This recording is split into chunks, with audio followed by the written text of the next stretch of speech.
Hello! Welcome to Undefeated Takes. Okay, the only podcast for Medusa haters and Medusa lovers. Pat, pakilala mo naman kami. So, hi guys. I'm Patrick. I'm joined with Ace and Hello. Russell. Hello po. So, this podcast is for, wala lang. Trip lang namin. Mga walang magawa sa buhay. Wala po kami magawa. So, ano bang purpose ng podcast natin, Russell? Actually, yung napag-usapan natin to, wala lang talaga. Gusto lang natin mag-usap about Unmatched kasi Yeah. wala eh. Wala tayong buhay outside of Unmatched eh. Oo, Kami ay tatlong nerds sa Unmatched. So, at gusto namin magkwentuhan lagi. Kaya, here we are for you guys. we just wanted to post our unsolicited takes regarding sa Unmatched. So, I guess yun yung reason ba't kami to ginawa. So, a little bit of self-intro sa amin. So, I'll start with Patrick. Ako si Patrick. Coral sa Discord. So, what got me into Unmatched is I came from tabletop background. So I played HeroClix and other board games. Then may one time parang nakita ko at Matched sa gaming library. Then may nakita akong Houdini. So parang na-interested na ako. How about you, Russell? Nag-start ako last year July. May nakita lang akong friend na nanalo sa isang tournament sa Gaming Live. Shout out naman dyan. Si Papa Jesus. Amen. Nakalaro kasi siya before sa Keyforge. Tapos nakita ko siya dun sa isang post ng Unmatched page sa Gaming Live. Nalo siya tournament. Tapos tinanong ko kung anong game yun. Tapos nung na-check ko yung game, yun, naging interested na ako kasi matagal na ako naglalaro ng card games. At saktong nung time na yun, naghahanap talaga ako ng bagong card game. So, pagkakausap ko sa kanya, the week after, bumili na ako ng sarili kong set. Tapos, ayun, mga 2-3 weeks later, 4 na yung set ko. 2 months later, kompleto ko na. So, ayan. Sa akin, yun. Same as you, Pat. Galing din ako sa tabletop background and I played a lot of TCGs, Pokemon and Yu-Gi-Oh! Pero late din ako nag-start. I think 2022 ako nag-start mag-collect. Napanood ko yung Watch It Played ni Rodney Smith.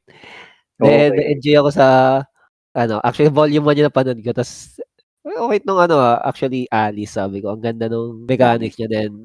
Then I just bought it. Then, before I knew it, meron na akong 4 na sets within 1 month. Tapos yun, tuloy-tuloy na. So, yun yung start ko doon. Ako naman, ang favorite character ko, share ko lang, baka di nyo tinatanong naman. Yun nga, sinabagat ko na kanina. Patrick, Yes. sinong favorite character mo? Ayun, tinanong na. Tinanong mo na. So yun nga, favorite character ko, Houdini. Then nga, as I said, magician, so parang ang cool niya. Then, parang nung nalaman ko yung rules, then yun nga, parang first sa kanya yung boost tricks. So parang na-amaze na ako, parang daya naman nito, may ginagawa ka pag nag-boost pa lang. So ayun. Ikaw naman, Ace, sinong favorite character mo sa Unmatched? Favorite And character? main hero na rin. Favorite character siguro, Alice. Siya yung nagpasimula sa akin sa Unmatched. Meron siya yung pinakaunang may mode, kumbaga may stance. Like, I guess familiar tayo kay Moon Knight, pero siya yung unang may mga mode, like big and small. Yeah, I guess yung sa main ko, Bigfoot. Yes, sir. Bigfoot main tayo. I always, dinalike ko siya kay Tim Duncan, if familiar sa basketball. Yeah, solid siya, but hindi siya flashy, pero sobrang solid niya. Yun lang yung masasabi ko sa kanya. Tas, it's, paano mo siya ma-explain? It's more complicated than you think. Hindi siya straightforward na hero na as he intended to be. Parang gano'n siguro yung ma-explain ko sa kanya. Because merong mga difficult decisions regarding sa ability niya. Kaya gusto ko siya. And also, Jackalope is a menace. Yun yung sabi ko. Pat, main hero mo? Main hero ko, Yenenga. Wala, kasi usually sa games talaga, mahilig ako sa mga kunat na heroes. So Yenenga has possible 35 HP if matrigger mo lahat. Kaya ayun, medyo takot ako ma-damage eh. Kaya gusto ko yung mga makunat. Ikaw naman, Russell. Favorite character and main hero. Ako, favorite, Bloody Mary. Kahit medyo bulok siya. Sakto, Halloween. Bagay na bagay. Oo nga, ayoko nga sa horror, pero siya yung favorite character ko. Hindi ko alam mo bakit. I think maganda lang talaga kasi yung design niya thematically. Tapos, pati yung fig niya, isa sa best for me. Tapos, ano pa, siya rin yung may best out art sa buong game. So, Okay. siya yung favorite ko. Undefended Favorite take po. lang. Sample po namin na undefended takes. Is Bloody Mary has the best Siya talaga. art? Siya talaga. Main hero. Sino ba main hero? Nagpapalit-palit kasi eh. Parang may Ano ba time yan? naging Tesla. Di ka loyal? Hindi eh. Kasi iniwanan ako ng hero eh. May Tesla, may time na Shock, GB, si Yennefer. So ewan, yung consistent siguro si GB. Parang parang halos lahat ng tournament talaga nadadala ko siya. So siguro so GB. So degenerate ka, is that the right word for you? So, Sorry. lagi ka nag-uwes ng kamay kapag maglaro after maglaro, Oo. no? Kadiri. Kung napapansin nyo, kaya ako nakamask lagi pag naglalaro. Inubuhan ko yung sarili ko eh. So, tama. Sobrang weird Sige. na nag-explain na tayo ng main heroes natin pero hindi natin na-explain what is unmatched. I guess, Oo, Yes, actually. Yan, tanong ka. Ano yung unmatched ace? I think, how would I explain it? Unmatched is a skirmish card game where the goal of the game is you defeat the enemy heroes in different ways. You can use attack to further decrease their health or even schemes to damage them. So there's different ways or different approaches pagdating sa unmatch on how to defeat your enemy. Doon papasok yung different strategies and different heroes. Ano bang main draw ng unmatch? What do you think is the main draw of unmatch? Why is there so many people trying it and doing competing in it? Dadagdag ako aside from dun sa question. So, pag ini-introduce ko nga yung unmatched dun sa iba kong friends, sinasabi ko lagi, board game or card game. Tapos para siyang fighting game in card form. Yes, Kasi I think- usually yung mga fighting games, di ba? Mga Tekken, Street Fighter, ganyan. Talagang pili ka Yes, character, yes. tapos laban na kayo. Yes, Actually, dito, ganun din. Yeah. Yeah. Yun nga. Pag naglalaro ako, if ever ini-introduce ko siya, lagi ko tinatanong, are you familiar with Smash Bros? Kasi basically ganun siya. Like, para siyang crossover ng mga different fighters. And you try to duke it out. Pwede kang mag-attack, pwede mag-defend. Ganun lang yung game. Galaw, attack, defend. Yung mechanics ng fighting game, nilagay lang sa tabletop. Kaya yung draw rin niya, for me din, and dun sa mga iba kong friends na na-introduce na sa Unmatched, sobrang dali niya i-pick up. Pwede mo ma-explain yung rules in 5 minutes. Yes. 5 minutes, diba? Kaya na. Tapos, Pero pili ka hard lang to ng character, master. okay na. Oh, I think there was a board game review. Si Queen from Shut Up and Sit Down. You could ditch and match in one breathing. And I think it's true. Like you maneuver, you attack, you deduct, then you draw if you maneuver. It's a very easy board game na matutunan, but it's really hard to master because of the Characters. the sheer amount of characters yun talaga yun. And familiarity sa Currently, bawat. ilan na currently? 60. 60 without the TMNT. 60. 60 latest, 64, including volume Parang 3. 64. Yes. Yun, ganun karaming characters, di ba? So parang kahit ilang taon na tayo naglalaro, nagamit nyo na ba lahat? Di ba? Ako hindi pa eh. Never ko hinawakan yung Buffy. Yeah, Wala ka lang kasing Buffy. Oo, wala talaga ako Buffy. Ay, actually, ayun, di ko talaga siya, like, nasa laylayan ako ng Unmatched community. Wala, never ko siya sinot out, like, even like early days, as nung hindi pa siya rare, hindi ko talaga siya hinanap. Nag-gravitate kasi ako sa heroes na I know I can use competitively siguro, kaya ganun ako. Ikaw, Pat, may nagamit ka hero? Lahat nagamit ko naman. Once. Wow. At least once. Wow. Sorry, except Deadpool. Di ko pa nahawakan Deadpool. Ako din, mahirap ka rin. Yeah, mahirap yan ako. So, speaking of community, so yung nag-start yung Unmatched community sa Philippines 2023. Yes. Nag-start siya, parang I saw an advert ni Board Game Madness. Yes, na may tournament. Shout out to Board Game Madness for Shout out to kickstarting the BGM. Yes. Thank you for this wonderful community. Without BGM, there will be no community of Unmatch. Yes. So thank you so much po. May Ayun. ano, Sir JC. So, mabilis lumaki nung Unmatched community from ilang tayo is? Start I of the think first tournament? 20? 24 No? tayo. 24, I think. Yeah, more 24. than 20. Yeah. Tapos ngayon, parang every weekend or actually kahit weekday, may minimum 10, 12 per Yes. tournament. So, malaki enough na yung community. Shoutout sa Unmatched Philippines. Para na siyang basically isa na siyang pyramiding scheme. I'll recruit 2, you'll recruit each 2. Okay? Shoutout din sa first ever champion si Taj. Yung isa sa mga OG. goats ng Unmatch. Isa sa backbone ng community namin. Or natin, yeah. So doon nag-kickstart yung Unmatch community and from there it grows. Usually nagkakaroon kami nun during that time every 3 months na Pat, tama ba ako if I recall Halos, correctly? yes. Burst into scene talaga nung nationals. Actually, nung pagpasok ko sa Unmatched July last year, parang August ata nag-announce na nung nationals. Kasi August is the first yung last year.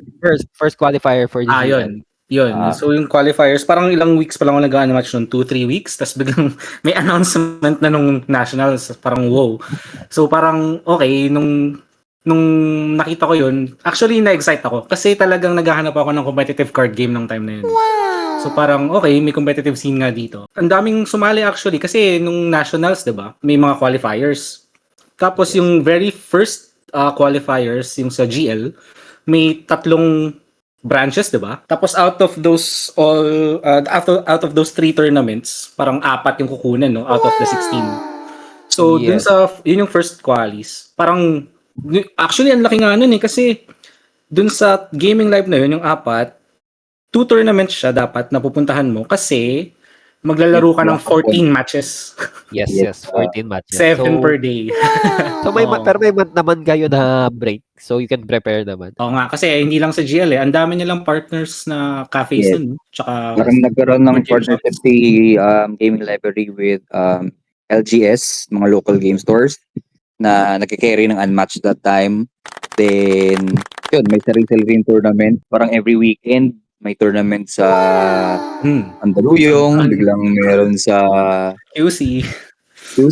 yes, saan pa ba? Sa Rizal. Oo nga. Sa Antipolo. Oo nga pala, Antipolo. Yun. Yung sa mga hindi nakaabot ng nationals last year, basically there were 16 seats na meron kasing major tournament yung GL or Gaming Live na there were only 16 seats and yung 16 seats na yon ay makakakuha ka lang ng spot doon if you win a tournament from a recognized LGS. So yung pinakauna nilang ni-launch is shoutout pala by the way sa Gaming Live. Yung pinakauna nilang ni-launch is yung 2-month 2-day spread in 2 months na qualifier across IGL. sa GL. Across 3 locations. If you are top 4 dun sa 2-day event na yun, you'll get the first 4 seats. You'll secure the first 4 seats. I think ang nag-champion doon, if I'm correct, si Taj yung first, then Robert, si Hades. Si Matt, then si Hades. Si Matt Hades, yes. Yeah. So yung medyo mga first 4 na nag-qualify. Wait. Tanong. Ano bang record nyo doon? Oy. Sige. Pwede kayong first day muna. Hindi, total. First day ko, 6-1 ako. Second day mo? Second day, nagkita-kita kami nila isa sa North Eds eh. Record. 3-4 ata. Ikaw, isa record mo nun. Ano ba, vote na? Parehas 5 to yun. Actually, okay naman. Medyo salty na lang ako nung huli. No. Nakita-kita tayo eh. Nakita kita. Iniiwasan ko nga kayo eh. I mean, kasama ko ba naman si Taj sa same store and Ruben? So, alam ko na agad yung... shoutout kay Ruben. Mga OGs natin. Yun, hindi na ako na-inspire maglaro. Talo agad. Joke lang. Actually, maayos pa yung record ko until nakalaban ko si Josh M. Hindi ko alam yung hero niya. Actually, si Miss Marvel. And I was like, what? Hindi ko alam yung cards mo, mabasa, sabi ko. Yung record nung top 4 parang 13-1, Yes, 13-1. 13-1, 12-2, ganun. May 12 yata si Hades. Parang gano'n. Sa So, Ikaw, 13-1, Russell, 12-2. nakasali ka Ako, ba sa nationals? nakasali ako pero hindi through gaming live. Kasi yung record ko nun, 7-7 lang eh. Bulok eh. bago ka pa naman nun. Grabe ka. Oo. Mga 1 month. Oo, 1 month. Okay. So, saan ka nag-qualify? Ako, malayo na kasi ano na ako eh. Actually, sinuwerte lang ako kasi basta hindi ako nag-qualify, ang dami ko sinalihan sobra. By the Tapos way, guys, biglang, yun pala, yung tournament na yun, almost every other week nagkakaroon ng tournament. So, may exhaust ka. Literal kakapunla sa mga tournaments. Kung saan Tapos yung para mag-qualify. Yes, tapos makikita mo din yung mga kalaban mo, si Ruben. pareho. Pare-parehas na kayo. Mabibigat din, no? Pare-parehas kayong desperado. Isa lang yung Isa lang yung Yung magka-qualify. champion lang yung qualify. Oo. Ako sa nagkaroon ng emergency online tournament kasi parang may isang cafe ata na From hindi Cebu. makapunta yung rep. Yung sa Cebu, no? So, tama Cebu, no? Hindi makapunta yung rep. So, nagkaroon ng extra qualifier online through BGM.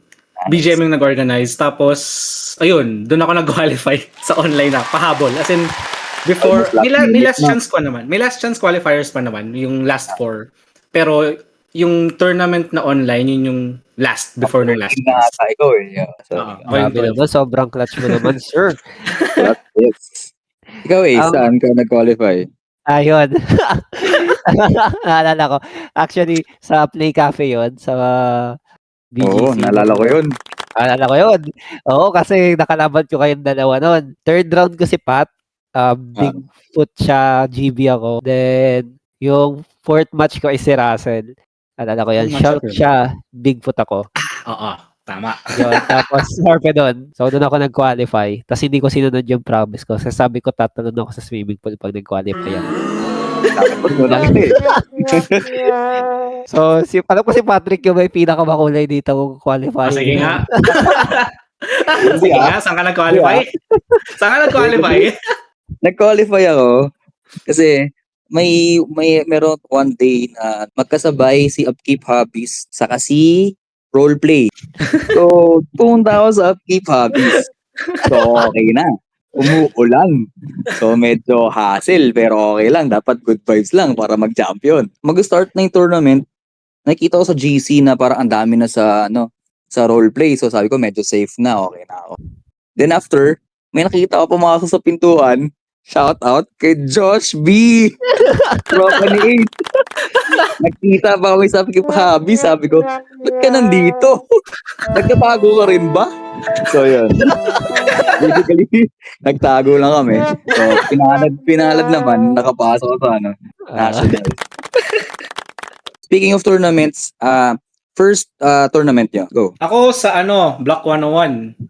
Actually, naalala ko pa yung mga kalaban ko nun. Very first match ko si Duwan, kung kilala niyo yun. Yes, Duwan. yes. Siya yung narinig ko, Yenenga main din siya. Oh, I thought Daredevil main siya. Daredevil Ako parang Daredevil. Okay. Basta yun, Yenenga. Tapos wala pa akong alam sa matchups. Nilapagan ko siya ng Wukong. Tapos ako naman, syempre, wala akong alam. Summon lang ako ng clones lagi. Pinapagtabi ko pa sila lahat. Tapos hindi ko alam, may style yung charge. Hindi ko alam na nag-i-exist yung card na yun. Kahit meron ako ng volume 2. Parang, shit. Wala. Dinurog lang niya ako. Tapos, ending actually ng tournament na yun, 0-4 ako. Growing pains. Si Duwan, ang nakalaban ko si Duwan, si Alphon, si Hades. Tapos yung isa, nakalimutan ko yung pangalan niya kasi sa Block 101 ko lang siya nakikita eh. Sa akin, first tournament mo? Magkasabay tayo, magkabatch tayo, di ba? Mga lolo na. Oo, first ever tournament ng BGM. Actually, nakalimutan yung yung una ko din kalaban. Pero alam ko yung matchup namin. Bigfoot ako, Ghost Rider siya. Tapos, basta alala ko nag-eliminate sa akin si Taj. So, yun, syempre si Taj. Yun eh. GOAT yun eh. Talo niya ako into Sinbad, tas Luke Cage. Actually, hindi ko pa alam masyado yung cards ni Luke Cage yun. Nagulat pa ako. nung umatake ako first turn Sinbad, tapos sabi niya, end turn kasi trash talk. Wait, what? Sabi ko, kinuha ko pa yung card niya kasi di ako sure. Tapos yun, binasa ko, okay. Sabi ko, so yun, natalo ako ni Taj, na-eliminate ako ni Taj. Hindi, ang totoong first tournament ng Unmatched, yung sa Baguio, na ni Okay. BGM. Oo. Ako nga So, pala, yeah. pinuntahan ko yun. Pinuntahan ko, parang nakita ko yung advert ni, ni BGM, Baguio tournament. Sabi ko, parang that time kasi, parang almost complete ko na yung sets ko. So, sabi ko, parang sayang naman itong binili ko, sayang naman yung investment. Laruin ko na tournament. So, akit kami ng Baguio, parang 2 days lang kami doon. 2 days in tournament, Saturday, Sunday. T-Rex, yung si Malcolm, Ian Malcolm na figure. Oh. Yun yung prize nun. Oo. So, ang dugo nun, kasi parang that time, dala mo pa lahat ng characters. Then, nasa finals ako versus si Sunny. So, yun, natalo lang. Ewan ko ba, fatigue ata ako natalo. Parang 3 games. Kalimutan ko na yung matchup pero ayun. So now, punta tayo sa segment namin na we call Hero of the Day. Sino yung Hero of the Day natin, boys? Pinakakinaayawan ng mga tao. I think sa pinakakinaayawan ng mga tao. Siya yung Greek character, Medusa. Siya yung, pero siya yung sobrang familiar siya sa lahat kasi siya yung volume 1 menace, basically. Ano nga bang nakakatakot sa kanya and ano nga ba yung mga strengths and weaknesses niya? Si Medusa kasi, unang-una, move 3, na ranged. Isa yun sa strength niya. Tapos, meron siyang Harpies pa na sidekicks, di ba? Ang dami. Na may revive pa. Tapos kasi, kaya malakas si Medusa, unang-una yung auto damage niya. Meron siyang piso per turn. Syempre, kung lalapitan mo siya lagi. May piso per turn, so free damage. Tapos, ang dami pa niyang discards. There's 6 discards, right? 6 discards, 6 discards, and that's like what? 1/5 of your deck. And it's very disrupting earlier in the meta since wala pang mga recursions. You can't use your fifth of your deck. Right now, hindi naman na siya sobrang, I guess, masakit pa rin siya pero hindi na as punishing tulad nun dati. Plus, ang beefy niya. Yun lang yung 16? Yes, 16 with 3-4 blocks. Tapos decent yung block with 3 Harpies pa. 3 Harpies with decent attacks. Board control, galore siya actually kasi tatlong sidekicks na 3 move tapos with a range. Yung threat kasi nung gaze din, kaya parang lahat ng attacks niya kailangan mo i-block. Yes, there's that also. Anong Gaze of Stone, Rattle, if ever? Baka hindi nakakalam. Gaze of Stone. Attack card, red. Printed 2 value lang. Pero pag tumagos kasi siya, pag nag-take ng at least 1 damage yung kalaban galing sa Gaze of Stone, may auto damage na 8 agad. So, sobrang laki. Patay ka. Yun, basically it's over na by that game. So you need to respect lahat ng binabato ni Dusa. Lahat. Oo. Can't take it undefended. Kahit regroup. Yeah, yun din papasok yung mind games ng regroup. Not only that, hindi lang Gaze yung nakakatakot. Yes, there's this another attack si Dusa na second shot na sobrang sakit if hindi mo siya mape-predict na maayos. Kasi it's a 3 value. Red for Dusa only. But during combat you can boost it most of the times if hindi mo mabato ng maayos yung hindi naglalan yung Gaze of Stone, they just usually use it to boost because Gaze of Stone has 4 boost value, so nagiging 7 yung second shot. Basically Dusa has like 3 pellet guns. Yun yung sinasabi namin. Meron siyang 3 second shots, meron siyang 3 7. Doon nanggagaling yung damage niya sa combat, but most of damage niya is nanggagaling sa pings, sa ability niya. Tapos, ano pa bang strengths ni Dusa? I think passes. Huwag mo kalimutan yung yung passes niya. May 4 na pass siya. Momentary Glance, tsaka Winged Frenzy. Tapos yung Momentary Glance pa, 2 damage each, di ba? Yung passes na yun, I think it helps din kay Dusa sa fatigue game niya. It may not look like it, may fatigue game talaga. I mean, simula, like as a beginner siguro sa Unmatched, you won't see Dusa as a fatigue fighter. But yung mga passes niya, pinapasa niya yung initiative sa opponent. So, if pinapasa mo yung initiative mo sa opponent, there were more opportunities na makakapag-ping ka ng damage mo using your ability. So, another win yun kay Dusa if ganun yung nangyayari sa state ng laro. So currently si Medusa dun sa combined or anong tier list yung meron si Taj? Yung compilation niya ng tier list Community, I think, community tier list, yes. from S the tier siya. players, So S. Pero bottom S, ever yeah. since nilabas si Medusa, nasa S na siya lagi. So Hindi na ganun bumaba. kalakas yung character na to the point na first set ka pero until now hindi ka nawawala sa S or sa A. So ganun siya kalakas and kadaya.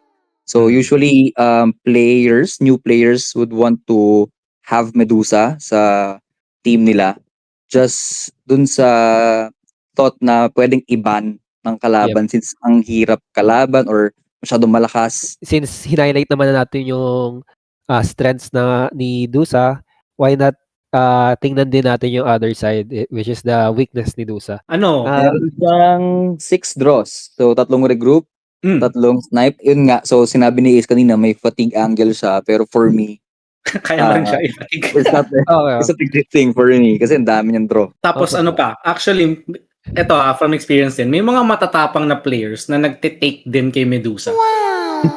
Hindi sila nagde-defend sa attack si Dusa kasi tinatry nilang hulaan yung regroup. Yes.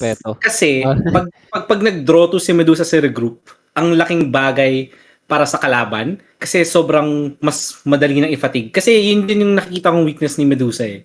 Kayang-kaya talaga siyang i-fatigue dahil nga anime yung draws niya. So yun, meron din siyang ganun na weakness. Meron din siyang weakness. Yung strength niya actually na isa kong sinabi is minsan weakness din siya sa certain matchups, which is yung second shots niya. Yun lang kasi yung source ng damage niya most of the time. Aside from the glance, the pings, yung ability mo, and yung momentary glance mo. All of your attacks are threes.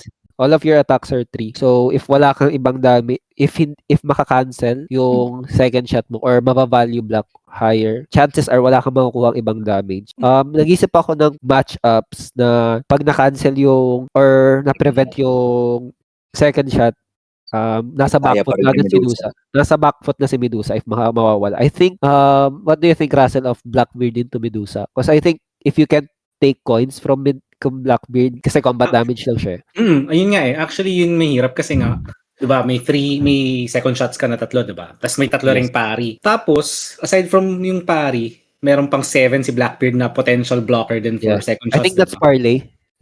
Ay, sorry. Parlay pala. Yeah. Parlay the Platypus. Parlay the Platypus? Parlay! Tapos yun nga, yung sinabi mo kasi, puro 3 yung other attacks ni Medusa. So, kung wala kang second shot, tapos yung mga 3s lang yung gagamitin mo, wala kang tatago sa attack talaga kay Blackbeard. Kasi defenses niya puro 3, tapos yung 2 niya na boostable. Diba? So, yun niya yung, I think I tried that against sa'yo yata or kay Michael. Shoutout kay Michael. Na once na mawala na yung second shot mo, wala na. No way of getting coins na ulit kay Blackbeard. Other weaknesses for Dusa? Specific weakness kay Medusa? Break. Yes. May hands talaga siya na na wala kang defense at all. Yes. So,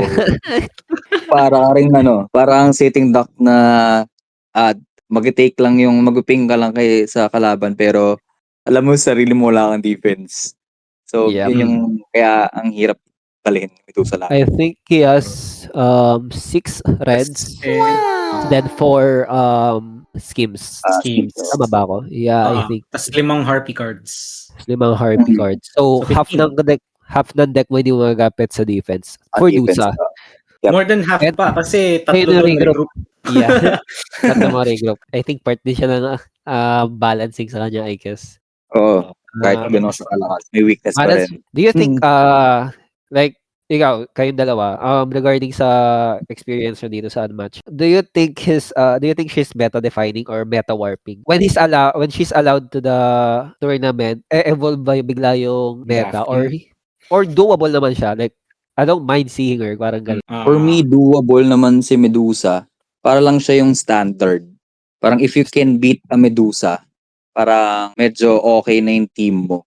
Parang kaya mo, parang kasi medyo all-rounder si Medusa eh. So sobrang sobrang lakas niya. Kaya niya pa rin matalo. So parang if ready ka sa ganun, parang okay ka on your standing sa tournament. So basically, if especially dito sa Pilipinas na battalion format, yung ginagamit Mm. natin most of the time, which we bring 5 or 4. You think you need, if available si Dusa, you just need to prepare a hero or 2 for it. Ako, kung nagda-draft kasi ako, usually yung mga top tiers, gumagawa ko ng lineup na hindi naman necessarily counter sa kanila, pero kaya sila. Tapos, may mga hindi mo naman pwedeng gawan ng lineup lahat ng top tiers, di ba? Na may So, cover ka. may mga, kailangan lang may cover ka. Pero, pipili ka lang din ng i-auto ban mo. So, Yeah. kung yung lineup mo, kaya naman si Dusa, edi okay lang. Good for you. Kung hindi, ban mo na lang. Kasi usually, 3 bans naman, di ba? Out of 5. So, kailangan mo lang may magko-cover para dun sa mga top tier. Both of Okay you lang. can say na hindi siya big 3 Meta-defining. level. Yeah, hindi siya big 3 level na Yes. we Yes. just need For to me, just for run it. me, Yeah. hindi. Ah. Yes. Yes. Okay. So, regarding that, pwede naman natin pag-usapan na yung mga matchups niya. Interesting matchup. Since napag-usapan na natin yung placement niya sa tier list and yung tingin natin sa kanya sa hero. So, Kahit isa, one matchup per ano. Ikaw muna is, anong matchup? Winter Soldier. I'd probably go Winter Soldier. If you look into the stat, hindi lang yung casual sa Unmatched Club. If i-ano mo siya, i-filter mo siya sa UM League, i-filter mo siya na official competitions lang yung titingnan mo. I think UM League. Winter Soldier is winning against Medusa. Yeah, slightly winning. Why is that? Kasi he can survive the second shots. And ito yung mahirap na matchup. Pwedeng mapasa sa yung initiative talaga. Which is ayaw ni Dusa most of the time. Kasi may mga snipe nga siya at group. Ikaw yung nasa timer as usual kasi si Winter yung kalaban mo. And if hindi mo nahanap yung attacks most of the time, pwede kang matalo. I think I tried this matchup with Dodge, mga 3 games during Nationals period. At first, hindi ko alam yung gagawin ko as Dusa. It's not nightmare matchup. Pero Winter Soldier can give you a hard time. Because may 6 siya and may infinite yung deck niya. Wala siyang pakialam sa card draw. Ang dami niyang trash cards na pwedeng itapon sa discards mo. Most of the time, ikaw yung maghahabol sa damage unless mapasa. Ikaw yung maghahabol sa kanya. So, I think yung important thing dito sa matchup na to is yung idea ng corralling. Pin, kumbaga. Am I right? Yeah, soft pin. Like, ikukulong mo lang yung hero. And also, you need to be careful, I think, sa Born in the Barracks. Because I think if magte-trigger yung Born in the Barracks at least once, maybe twice, then I think it's a Winter Soldier game. So, you need to be careful with what you throw. Winter Soldier has the defense if makikreate niya ng maayos yung deck niya in time. So, I think this is one of the matchups na gusto ni Lusa na maging aggressive siya instead of passive na pinupush niya yung kalaban niya lumapit sa kanya, I think. That's why I think it's very interesting. Sa akin naman, syempre, main. Yenenga versus Medusa. Once makita mo na itong matchup na to, expect mo na hanggang 45 minutes kayo maglalaro. Na-try ko siya. Di ba siya actually, siya yung sweaty ng matchup eh. Oo. Parang one mistake lang from either player, mag-swing na agad yung game. So maganda yung kay Yenenga, meron siyang, yun nga, stallion. So, if hindi marunong mag-place yung Medusa, kaya niya ubusin yung Harpies. Problema, kapag Medusa naman, yung threat ng second shot lagi andun. Though, bias kasi ako eh. Bias ako sa Yenenga. So, ang kulat kasi ni Yenenga. Don't you just wanna, regarding sa matchup na yan, don't you just wanna glance the archers? So yes, dapat.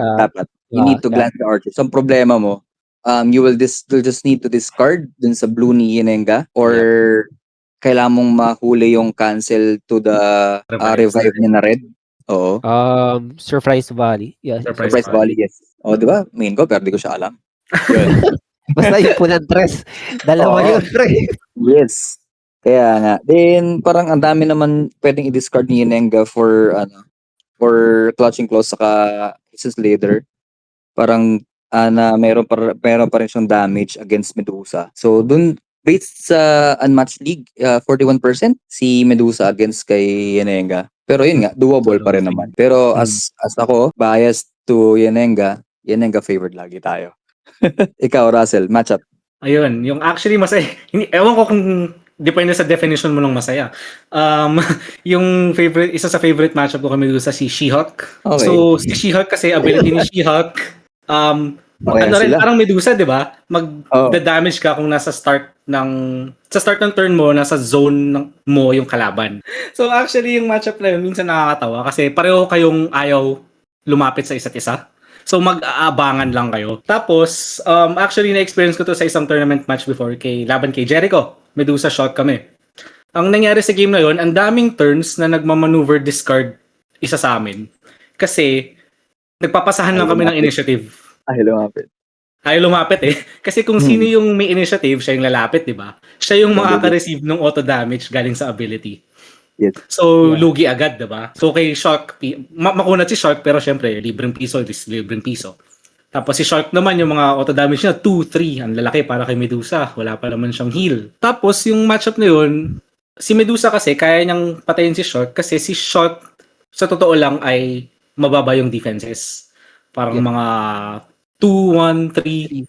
May Yung four 4 siya. niya, 3. 4 ni Hype. Ang best defense niya is LJ talaga. Aside from dun sa dun sa discard ng LJ, kaya mag-fatigue ni Medusa, ay ni Shark sa matchup na yun. Di ba may 6 draws na nga si Medusa, may LJ ka pa na at least 3. So parang 9 na agad yun na cards mo kala kay Medusa. I mean, madadraw immediately para sa fatigue. Pero, minsan kasi yung Medusa players nag-a-attack ng feint para kay Shark. So, masakit yun kasi hindi mo na nga natanggalan ng card si Medusa. May 2 damage ka pa. Nag-take 2 ka pa sa best defense mo. So, yun yung isa sa key interactions dun. Pero, si Shark naman, yung maganda, kasi di ba yung strength ni Medusa na isa, discards, di ba? May Omega kasi si Shark. Puro 3s yung defenses ni Medusa, di ba? Meron siyang 3-4 din, pero marami 3s, tas regroup. So, yung Omega, key card din yan. Lalo na pag nadi-discard mo yung mga second shots. Yan, sobrang ganda na. Sobrang ganda for Shark yun. Pag ganun. I think if Pero Shark, yun, if Dusa ka, I think you, on that matchup, I think you just hold on to the force and that feints. Yun, pero babato mo kasi yung feint for the LJ. LJ. Oo. But Importante yung LJ. if Dusa wants, Shark wouldn't be able to trigger his threads with Extra Savage. I think interaction heavy siya yung matchup na yun. Medj. Kaya medyo sweaty din siya laruin. Tsaka malaki rin yung luck factor dun kasi nga yung random discards pati sa LJ, di ba? Pag naka-LJ ka ng second shot or glance kunyari, ang laking bagay. Winning na agad. Interaction Yung heavy stats siya. nga pala, kaya interaction heavy, di ba? Yun yung maganda sa Unmatch, yung mga interaction heavy. Yung stats nito sa UM League ngayon, 80 games, 51% si Medusa. So even talaga sila. So, Okay. I think overstay tayo kay Dusa. Masyado marami yata tayong hinanaing sa kanya or history sa kanya. Proceed tayo sa sa last segment natin. Current events and recent events sa Unmatched Philippines setting. Anong meron ngayon sa atin? Events, current events or yung mga upcoming events sa Unmatched? Right now, meron tayong ongoing na, nag-kick off na yung Dojo tournament ng BGM. BGM, shoutout. Yep, shoutout. Basically, there's para siyang format siya ng nationals. Mini nationals, yes. Yeah. Since kasi ngayon, no nuts November tayo. Yeah. Wala tayong national. So, sad lang. Pero, BGM found a way na parang to continue yung or replicate the feels last year. So, naisip nila yung Way of the Turtle, yung pangalan ng tournament. So, parang ang prize nun would be one set of TMNT and yung Krang and Shredder decks sa champion. Then yung second will have Lee versus Ali na brand new. Wow, So, anong format ng tournament, Ace? Ayan. Basically, there's 6 dojos. Depende per dojo kung anong tingin nila is the most, anong team nila na mas okay na format.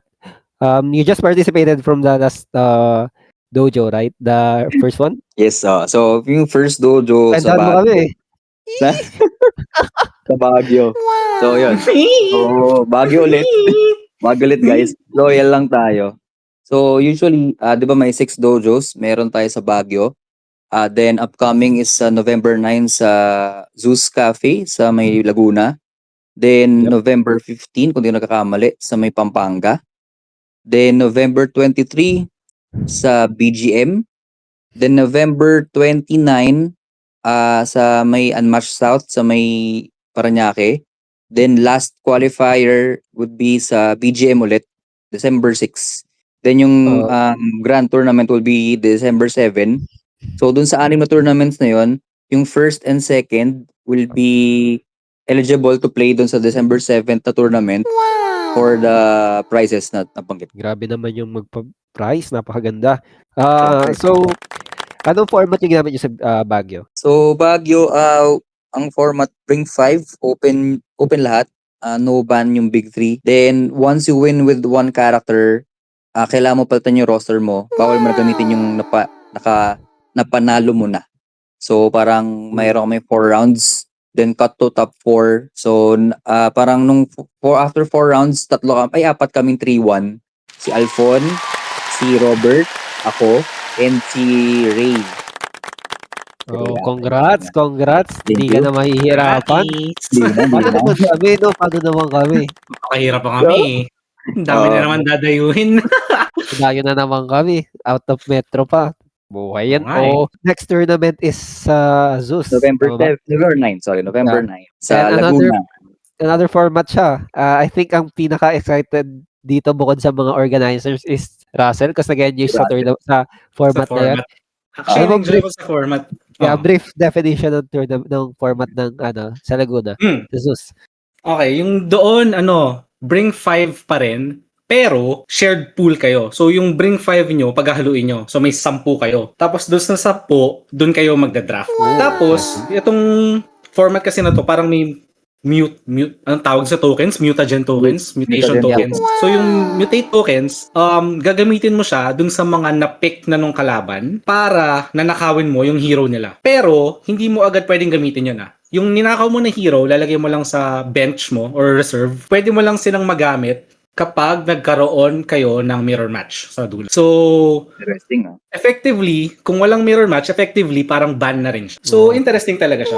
Ang daming pwede mangyari dun sa draft. Tapos, since shared pool kayo, mahirap mag-curate ng draft para sa meta. Kasi pwede kang magdala ng kahit sinong gusto mo lang eh. Sabihin natin low tier dala mo, edi mag-draft ka dun sa kalaban mo kung high tier yung dala niya. Parang ganun. So, okay siya. Parang masaya siya. Tatlo tayo. Pupunta ka ba Ace sa Laguna? Secret muna. Uy, bago. Kami ni Russell. Road trip tayo na road trip. Road trip. Support tayo sa sa tournaments. So, yeah, support tayo sa tournaments. And are there any other tournaments dito sa Unmatched community natin? Yeah? Ito, actually, shoutout kay RJ, una. Siya yung gumawa ng Excel file nung mga para pwedeng paglagyan ng tournament schedules ng mga iba-ibang LGS. Bata ka. Ang ganda, actually. Okay, sobrang useful. Tapos, shoutout din sa mga dun sa yung gumawa ng app. Si Sir John, I think. Ito, Sir Wilner, gumawa ng app. Sir Buave, dun sa illustration daw. Tsaka Sir John, dun sa in-improve pa yun. So, ang ganda ng app, yung site, actually. Ang daling maghanap ng tournaments. Yes. So, Useful. para sa mga LGS, sana gamitin nila yung spreadsheet. Yep, maganda. Sobrang nakakatulong sa mga tao. Makikita mo din, pwede mo pang i-filter kung saan mo gusto. Saan? Lugar. Oo. By date, by location. So, yung dojo na nabanggit namin kanina, yun yung parang next major tournament. Pero, marami pa rin weekly casuals. So, yun, check nyo lang yung app na yun. I think meron pa tayong isang ipo-promote. I think it's Team League. Yes. Ikaw yung team captain namin. Why don't you go with it? Okay. So, sa Team League, sa UM League siya. So, parang team format siya. Every week or every round, meron 6 na 1v1s. Wow! So, per team, minimum 7 players. Yung team natin, 11. Ayun, per week, mag-rotate kayo ng players, tas may 6 na 1v1. Per match win, may points. Tapos, end of the season, yun, paramihan ng points. Wow! So, may mga divisions din siya. Pwede kayong umakyat ng division, depende sa placing nyo dun sa division nyo. Hindi lang yung team namin. Actually, dalawang team yung alam ko na meron sa PH, di ba? Wow! So, yung team natin, tas may team din sina Robert, sina RJ. So, alam ko marami rin sila, parang 10 ata. Yeah, nakakatakot. Ano lang po kami, for the vibes lang po yung team namin actually. Ano yung mga heavy hitters na Sir Robert? Para si RJ, Diyos ko. For the vibes tayo. Alam niyo na ba yung team names nila? Oo. Sige. Go. Anong team name nila tsaka team name natin? Ako, team name natin, Sinigang Gang. Yes. Gang. Actually, Shoutout sa mga teammate namin. Next episode. Next episode na kayo. Kasama kayo. Kaya magtampo mal namin kayo. Ano yung pangalan ng team nila, Sir Robert? Saan ni RJ? Flood Control. Flood Control PH. Flood Control. Hindi ako nagkakamali. Mga kurakot pala ito, di nagsasabi. Oo. So yun, good luck sa amin and good luck din sa mga sasali ng Team League. And also good luck sa mga sasali sa mga casual tournaments. I hope na not only you have fun but also na you learn something sa games, sa mga matchups na ma-encounter nyo. As for us, this is the end of our first episode or pilot Yes, oo. episode. Leave us a comment kung anong questions or topics na gusto nyo or may gusto kayong ipag-guest, si Zero Skater or anything. Basta sagot nyo yung flight or yung Oo. anything. Ayan, so, leave us a comment. Kung ano mga take nyo kay Medusa sa mga nasabi namin, kung may Kasi violent nag-ibenta lang talaga reactions kami. May sa violent amin. reactions kayo, pakibigyan na lang si Bigyan na lang Patrick. Hindi po ako yun. So, that's it, boys. Thank you. So, I'll let Patrick. My name is Ace. And I'm Russell. Thank you. And thank you for our the person behind our computer, si Jenna. Thank you. Bili mo kaming hotpot. Yun lang. Okay, boys. Bye. Bye-bye. Bye. Thank